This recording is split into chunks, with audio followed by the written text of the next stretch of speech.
Hello everyone, and welcome back to our channel, Forever in Memory. In this video, we'll be honoring American celebrities who have passed away today and in recent days, along with other notable figures from around the world. Before we begin, please show your support by giving this video a like. It really helps the channel. Thank you. And let's get started. Died on September 23, 2025. Marion Burroughs, 92, was an American food writer and cookbook author whose clear voice and practical recipes shaped how millions of readers cooked at home. She began her career as a freelance writer and co-founded The Consumer Guide to Eating Out, bringing a journalist's rigor to the kitchen. In 1983, she joined the New York Times, where for more than 2 decades she reported on nutrition, food safety, and the politics of what Americans eat, while also offering readers accessible recipes that worked on a weeknight. Among her most famous contributions was the plum torte, a simple, versatile dessert she published in the Times in 1983. It became so beloved that the paper reprinted it annually every September for years, a tradition that turned the recipe into a seasonal ritual across countless American households. She also wrote more than a dozen cookbooks, including The New Elegant but Easy Cookbook and Eating Well is the Best Revenge, balancing elegance with economy and showing that good food did not require extravagance. Burroughs was admired not only for recipes, but for her persistence in covering food policy.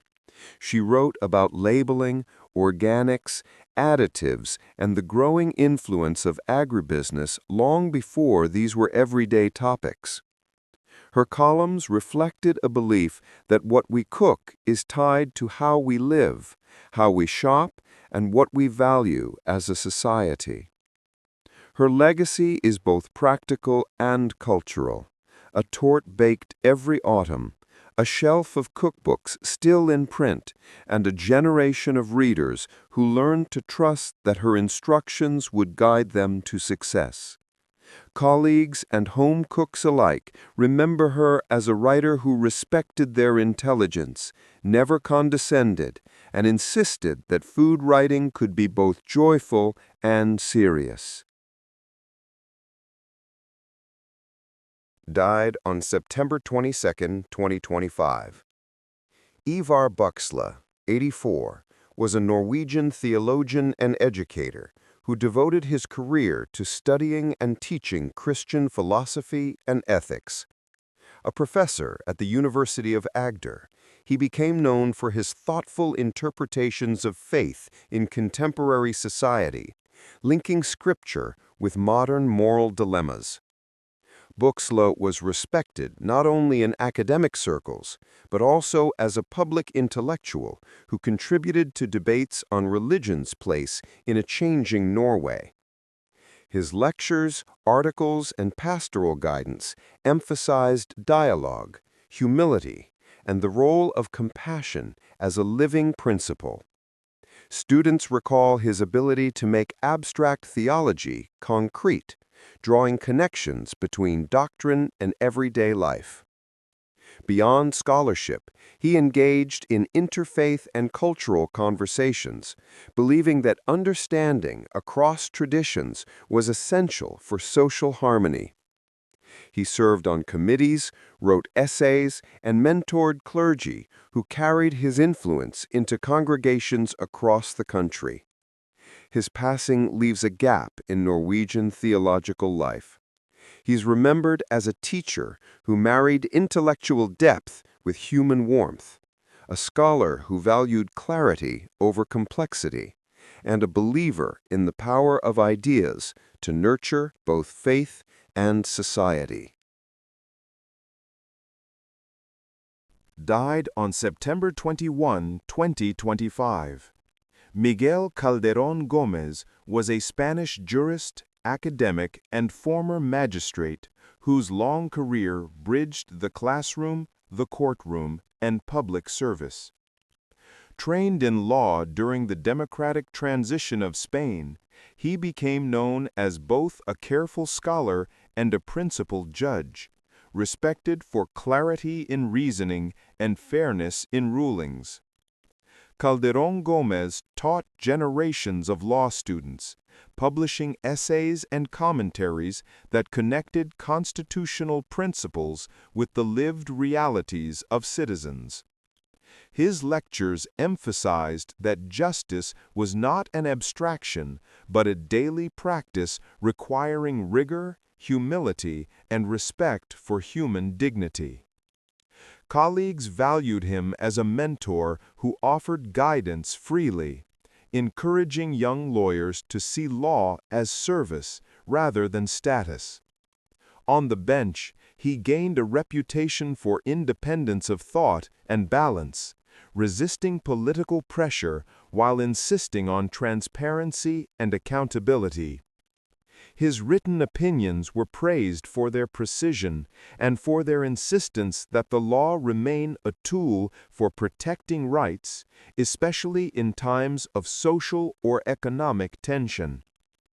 Even after retirement, Calderón Gómez continued writing and speaking on legal reform, judicial ethics, and the importance of trust between citizens and institutions. His passing is marked not only by the legal community, but also by former students and colleagues who remember a man of quiet authority, deep knowledge, and unshakable integrity. Died on September 20th, 2025. Matt Beard, 46, was an English football manager whose career traced a path through women's football in Britain and abroad, helping to professionalize and popularize the women's game at a decisive moment in its growth. Known for his tactical adaptability and steady leadership, he managed clubs including Chelsea Women, Liverpool Women, West Ham United Women, and the Boston Breakers in the United States.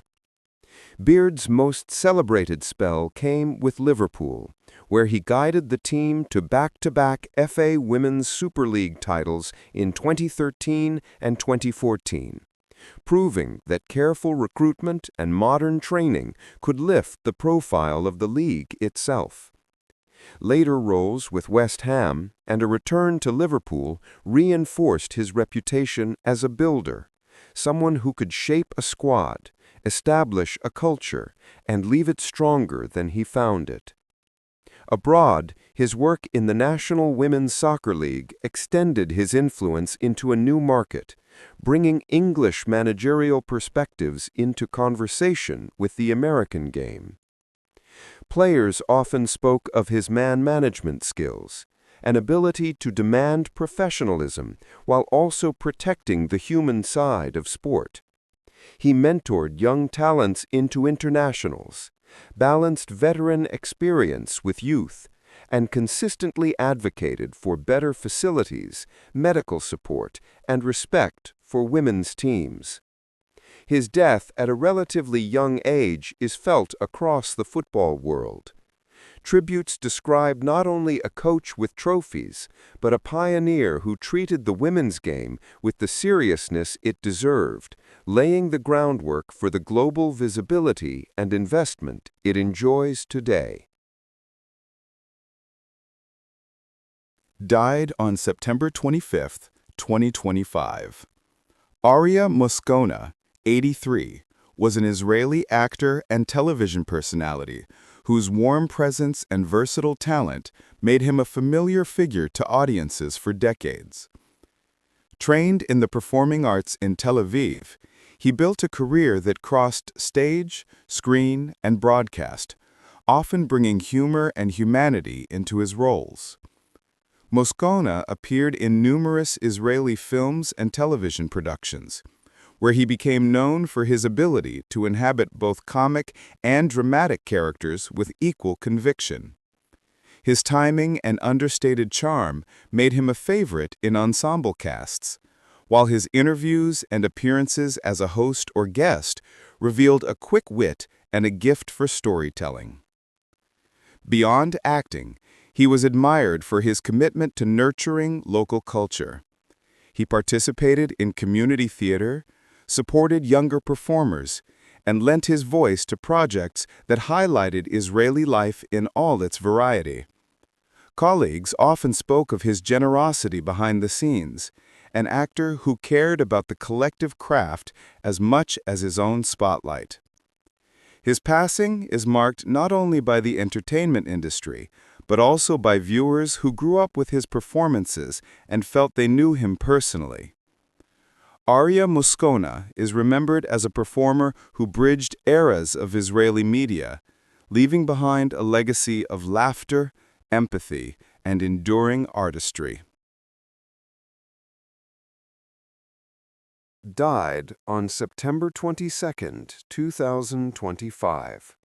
Yuri Shaigardanov, 90, was a Russian scientist and educator whose life's work revolved around environmental chemistry and the protection of natural resources. A professor and researcher with a long career in academia, he specialized in water quality, ecological safety, and the chemical processes that sustain or endanger ecosystems. Shaigardanov was known for blending laboratory rigor with public concern. His studies of pollutants, industrial waste, and their impact on rivers and soils informed regional and national policies in Russia, and he became a trusted advisor in questions of environmental regulation.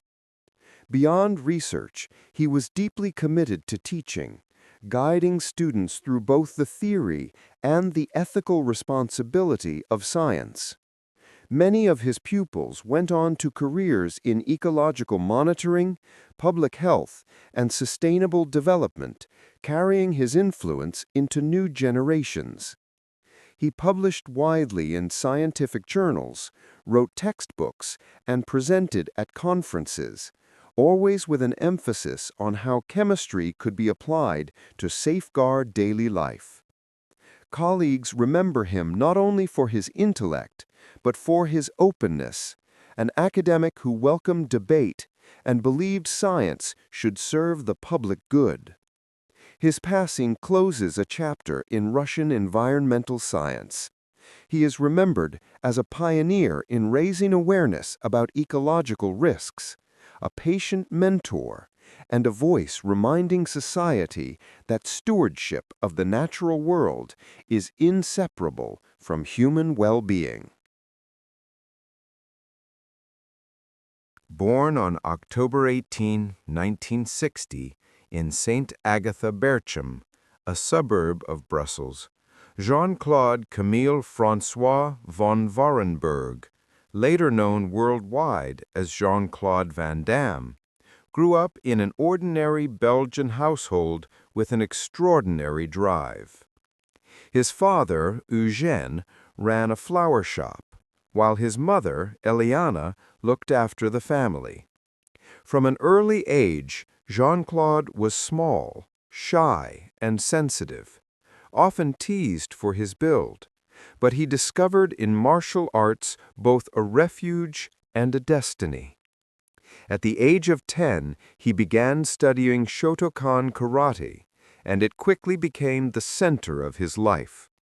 Training gave him discipline, balance, and a sense of confidence he had lacked. Hours spent repeating kicks, punches, and kata transformed his posture and his spirit. By his teens, he earned a black belt and was competing in full-contact karate tournaments, where his flexibility and precision made him stand out. Alongside karate, he studied ballet for 5 years, learning control, grace, and endurance, elements that would later define his distinctive on-screen style. The young Van Damme also discovered bodybuilding, sculpting his physique to match the heroes he admired on screen. At 16, he was already winning local contests, including a Junior Mr. Belgium title. Yet behind the muscles and trophies was a restless ambition. He was captivated by the idea of cinema, by the magic of Bruce Lee and the raw power of martial arts films. In his room, he would watch and re-watch fight sequences, dreaming not just of competing, but of performing, of taking martial arts to the big screen and reaching audiences far beyond Belgium. By the time he was in his late teens, Jean-Claude had become a promising athlete with a magnetic presence. He trained relentlessly, sparred with older fighters, and built a reputation in the Brussels martial arts scene. But more importantly, he had developed the conviction that his true path was elsewhere, that the discipline he had honed in the dojo could be his ticket to international stardom. Standing at the threshold of adulthood, Jean-Claude was ready to trade the familiar streets of Brussels for the unknown, chasing a dream as improbable as it was irresistible. As Van Damme entered his 20s, the hunger to prove himself pushed him beyond the familiar circles of Brussels. He competed in European karate circuits, earning victories that showed he wasn't just a flashy kicker, but a disciplined fighter. His balance of precision and flair made him popular with audiences, though inside he was already looking past the ring. He opened a modest gym in Belgium, training others in karate and bodybuilding, but every spare moment was spent imagining another life, one on film sets, under lights, where martial arts could be storytelling rather than just competition. By the early 1980s, he made the bold leap. He and his childhood friend, Michel Kissy, moved to Los Angeles with little more than savings, determination, and the belief that opportunity favored the relentless. The first months were grueling. Van Damme worked odd jobs, from carpet installer to limo driver, from club bouncer to delivery man. Anything that kept him afloat while he knocked on studio doors. His limited English was a barrier, but his physical presence spoke volumes. He rehearsed spins, stretches, and splits in rented rooms, shaping a reel of moves that he could show to anyone willing to watch. Small appearances began trickling in. He took background roles, blink and miss parts where he was just another muscular figure, and even doubled as a stuntman. One of his earliest notable gigs was a minor role in Breakin' 1984, where he can be seen dancing in the background, a fleeting glimpse of the charisma he carried. But beneath the struggle was a stubborn focus. Every rejection was fuel, every odd job a temporary obstacle. Van Damme trained even harder, perfecting his signature 360-degree kicks, mid-air splits, and acrobatic combinations. The turning point came when he landed the chance to demonstrate his abilities directly to producers. He famously threw a perfectly controlled kick inches from their faces, a risky but unforgettable audition style. His athleticism was undeniable. He wasn't just another bodybuilder, he was a performer whose movements had rhythm and drama. Slowly, the idea that he could anchor a film began to spread. By the mid-1980s, his persistence was starting to pay off. Whispers of opportunities, meetings with smaller studios, and a growing awareness that Hollywood might just have room for a Belgian martial artist with movie star ambition. Still, he remained on the cusp, living frugally, hustling, and waiting for the one role that would shift him from a nameless extra to a recognizable name. The foundations of his legend were being laid, a blend of European discipline, immigrant grit, and the belief that sometimes the boldest leap is the only path forward. The late 1980s delivered the breakthrough Jean-Claude Van Damme had been chasing with relentless determination. In 1988, Bloodsport premiered, a low-budget martial arts drama based loosely on the story of Frank Dux, What might have been just another B-movie became a phenomenon, thanks largely to Van Damme's charisma and physical artistry. His fluid kicks, balletic splits, and intensity gave the film a visceral charge, and suddenly the Belgian newcomer was a bankable star. Audiences had never seen someone blend brute force with such grace. He wasn't just a fighter, he was a performer, and Hollywood took notice. The years that followed cemented him as one of the defining action icons of the 1990s. Films like Kickboxer, Lionheart, and Double Impact showcased not only his martial skills, but also his willingness to push the genre forward, fighting in exotic settings, playing dual roles, or weaving in emotional undercurrents. With Universal Soldier, 1992, opposite Dolph Lundgren, Van Damme broke into blockbuster territory, while Hard Target, 1993, directed by John Woo, gave him an edgier, stylized platform. Audiences came to expect his trademark high kicks, the stoic charm punctuated by flashes of vulnerability, and the splits that became cinematic legend. At the height of his fame, he stood shoulder to shoulder with Stallone, Schwarzenegger, and Bruce Willis, part of the pantheon of muscle-bound heroes who defined action cinema for a generation. Yet Van Damme's appeal was distinct. His European accent, his dancer's balance, and his open embrace of physical beauty made him stand apart. He brought an almost romantic quality to fight scenes, turning combat into choreography. The mid-1990s also brought challenges. Overexposure, personal struggles, and shifts in the action genre tested his resilience. But even when the biggest studio offers waned, Van Damme kept working, reinventing himself in independent projects, and surprising critics with raw performances like in JCVD 2008, where he played a fictionalized version of himself with startling honesty. The film reminded the world of his humanity and skill beyond kicks and punches. Van Damme is celebrated not just for his films, but for the perseverance that carried him from a flower shop in Belgium to the peak of Hollywood stardom. His story embodies discipline, ambition, and reinvention. To fans, he remains the Muscles from Brussels, a symbol of how determination and artistry can transform a dreamer into a global icon.